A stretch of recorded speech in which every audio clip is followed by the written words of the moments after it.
چند لمحے بعد اس کے لب پھڑپھڑائے، آنکھیں پتھرا سی گئی تھی۔ غالباً 5 سال قبل، ان کے گھر بیچنے کے 6-7 ماہ بعد، اور ان کے بچے معاذ اور معیز تو بہت چھوٹے تھے۔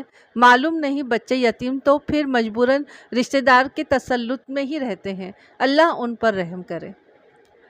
ان لوگوں کو اس بات سے ڈرنا چاہیے کہ اگر وہ اپنے پیچھے کمزور اور یتیم اولاد چھوڑ جاتے ہیں۔ سورہ نساء۔ یتیم بچے، اسد چاچا کے بچے یتیم ہو گئے۔ آرزو، معاذ، معیز، وہ ابھی تک بے یقین تھی، اور پھر کب وہ بریگیڈیئر فرقان کو خدا حافظ کہہ کر بلقیس کی ہمراہ باہر آئی، اسے پتہ ہی نہ چلا۔ دل و دماغ میں بس ایک ہی نقطہ تھا، اور دل و دماغ ایک ہی نقطے پر منجمد ہو گئے تھے۔ اسد چاچا کے بچے یتیم ہو گئے۔ بے اختیار اسے لاؤنج کا وہ منظر یاد آیا، صوفے پر گری محمل اور اس کو تھپڑوں اور جوتوں سے مارتے اسد چاچا اور غفران چچا۔ غفران چچا نہ جانے وہ کہاں گئے، وہ آغا جان سب کدھر چلے گئے۔ وہ ان لوگوں کو کدھر ڈھونڈے؟ مگر وہ کیوں ڈھونڈے گی، اور وہ کیوں ڈھونڈنا چاہتی تھی؟ اس نے خود سے پوچھا، کیا وہ انہیں دیکھنا چاہتی تھی کہ ان کو ان کے کیے کی سزا ملی یا نہیں، کہ آخر یہ قانون فطرت ہے، یا وہ ان خون کے رشتوں کی محبت میں ان کو یاد کر رہی تھی؟ شاید خون کی محبت غالب آ گئی تھی، یا شاید اپنے سب سے قریبی رشتوں، شوہر اور بیٹے کے ٹھکرائے جانے کے بعد اسے کسی رشتے کی ضرورت تھی۔ ہاں، شاید یہی بات تھی۔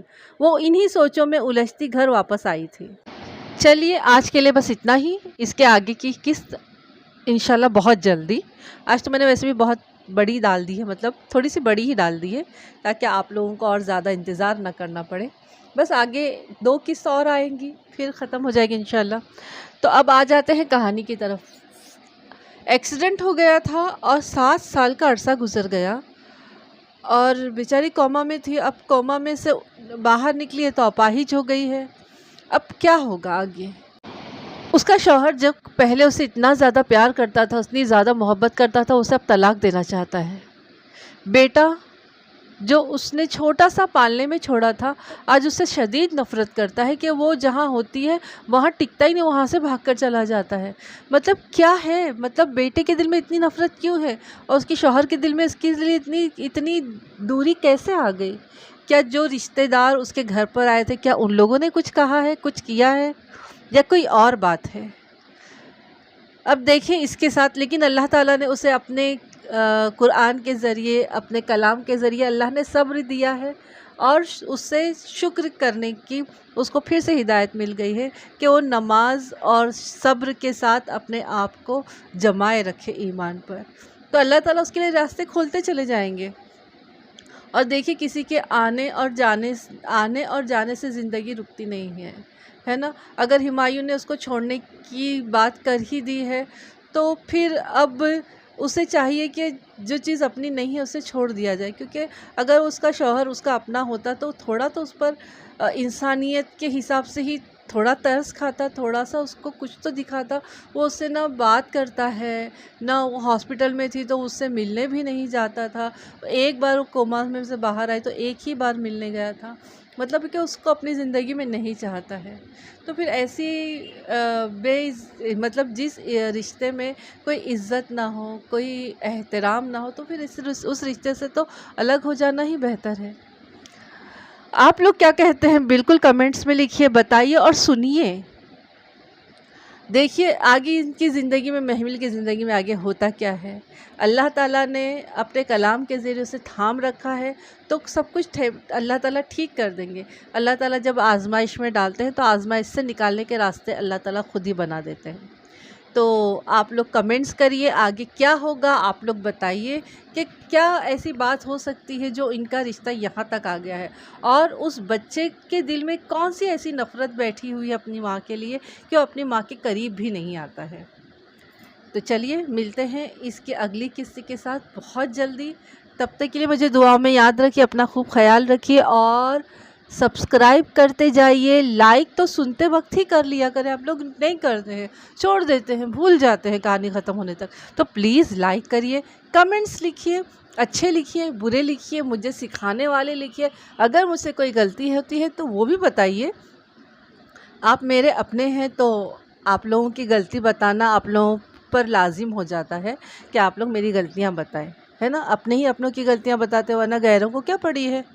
ٹھیک ہے، تو آپ لوگ سنیے اور لائک کریے، کمنٹس کریے، دعاؤں میں یاد رکھیے. السلام علیکم، اللہ حافظ.